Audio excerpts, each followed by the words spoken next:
Good evening and most welcome to a night lecture here at this ghastly warm Saturday evening. And I think this is the first lecture that we are going into Merleau-Ponty, the successor of Heidegger, most appreciated philosopher of Phenomenology. The name of the paper is Ontology and Attention, addressing the challenge of the Amoralist through Merleau-Ponty's Phenomenology and Care Ethics. The author is Anya DalyORCID. My dear colleague Kalle will read something about her from the internet. Good evening. Anya DalyORCID, she's at University of Tasmania, Philosophy and Gender Studies program, and she's a faculty member. Anya DalyORCID's research is focused on the intersections of phenomenology with philosophy of mind, ethics, and the philosophy of perception, aesthetics, the philosophy of psychiatry, embodied and social cognition, and activism and Buddhist philosophy. She has taught in programs at undergraduate and graduate levels at the University of Melbourne, Sciences Po Paris, University of Lyon, 3, University College Dublin, Monash University, European Philosophy, Anglo-American Philosophy, History of Ideas, Ethics, Business Ethics, Management Ethics, Aesthetics, and Philosophy of Science. And he has spent 5 years research and teaching in France, 2 years in Dublin, and so forth. So she is highly competent. So let's return to the paper Ontology and Attention. Well, I was surprised myself in activism and Buddhism, wow, and philosophy of mind. Could be rather promising. I actually just picked her out of the haystack, so let's see what happens. I will start with the abstract to give you some clue where it's going. This paper addresses the persistent philosophical problem posed by the Amoralist, one who eschews moral values. By drawing on complementary resources within phenomenology and care ethics.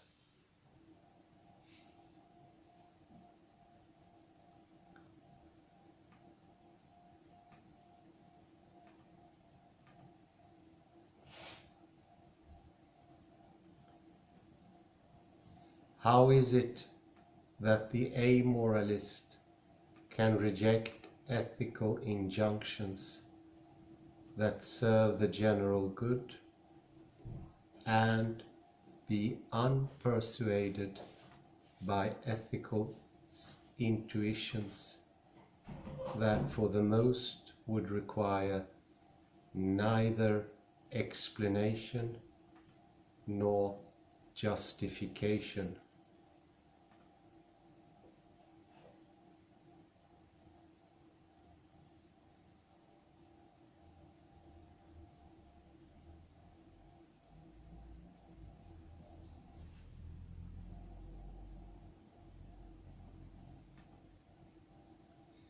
And more generally, what is the basis for ethical motivation?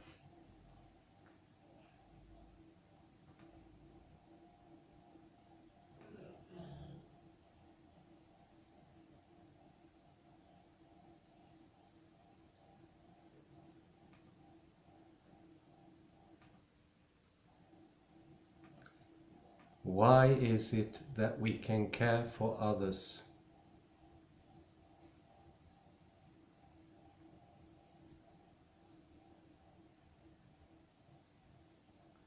What are the underpinning ontological structures that are able to support an ethics of care?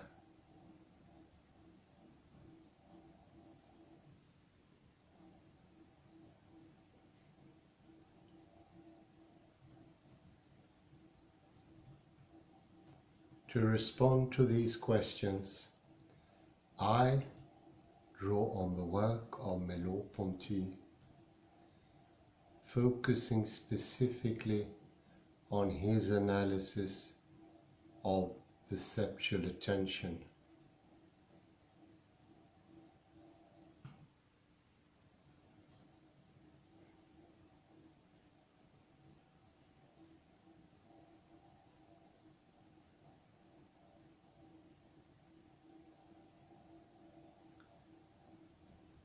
What is the nature and quality of perceptual attention that underwrite our capacities or incapacities for care?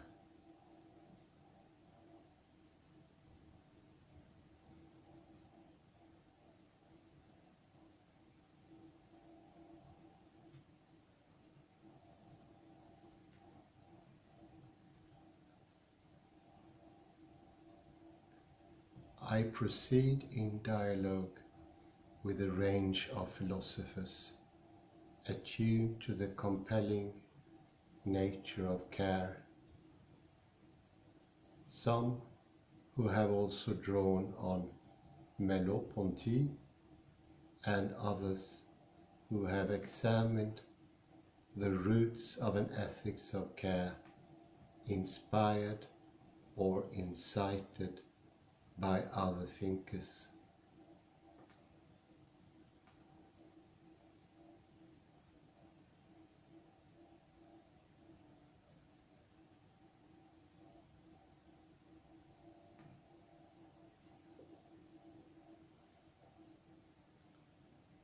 Setting out the problem.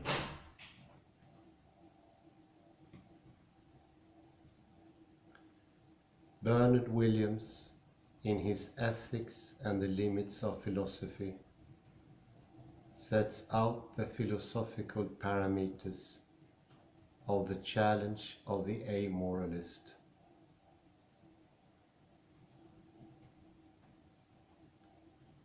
Why should the amoralist follow the requirements of morality?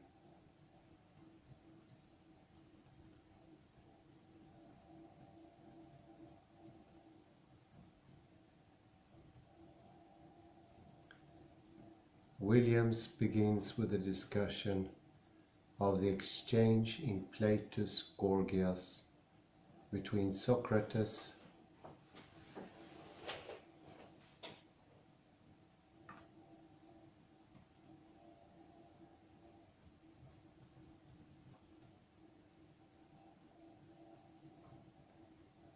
who poses the foundational ethical question of what should I do?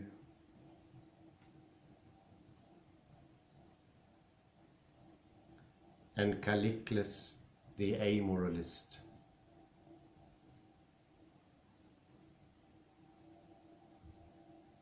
who counters that there is nothing anyone should do.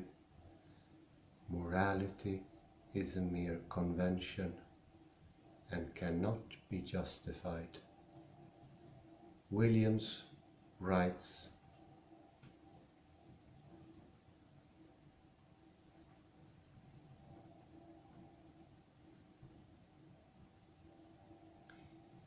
even if there is something that the rest of us would count as a justification of morality or the ethical life, is it true that the amoralist, call him Callicles,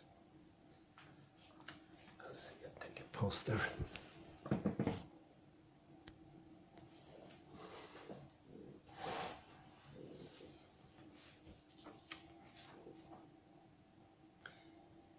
It would no doubt be a good thing for us, but that is hardly the point. Is it meant to be a good thing for him?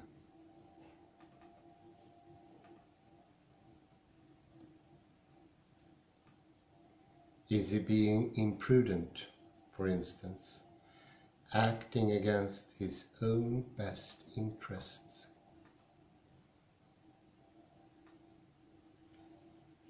Or is he the irrational in a more abstract sense?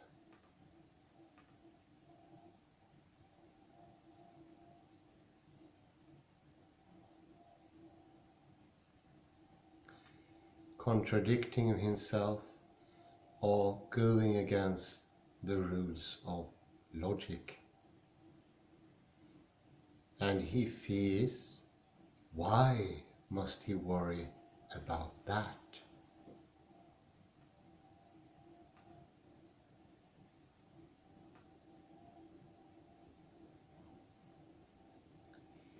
Williams points to two principal philosophical approaches that aim to address this challenge through establishing an Archimedean point.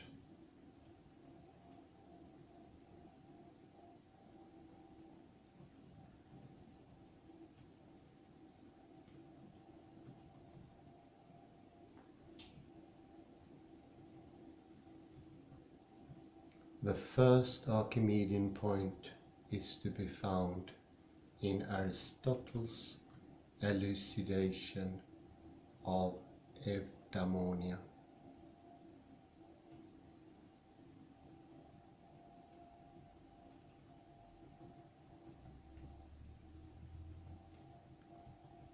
And the second in Kantian rational agency.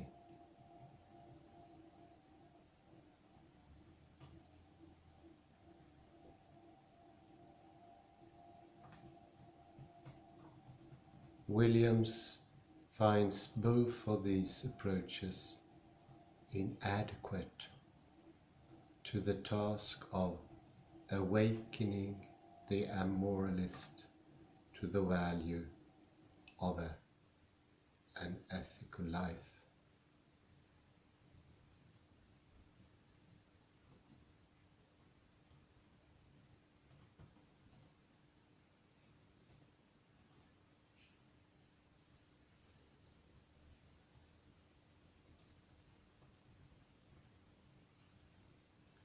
He suggests rather what is needed is an extension of the imagination and an enhancement of the sympathies of the amoralist rather than an argument rationally demonstrating the folly of this way, of his ways.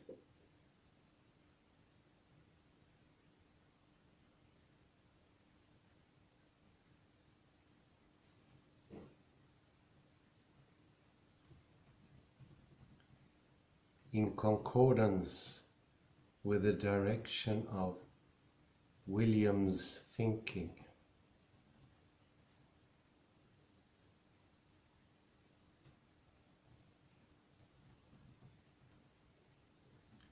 I suggest that the seeming philosophical intractability of this challenge to the ethical life is overcome with the aid of Socrates himself.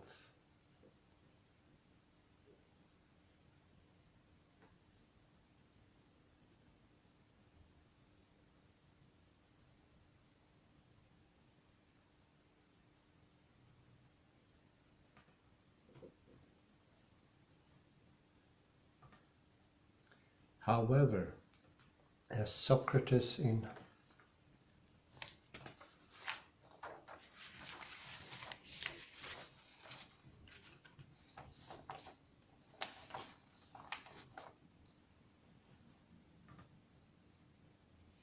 alliance with Phenomenology and the ethics of care,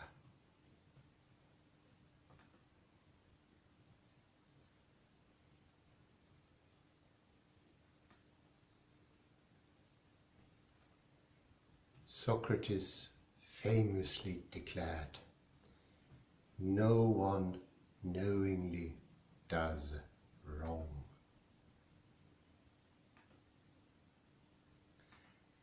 and this has been given the epithet Socratic intellectualism, that wrongdoing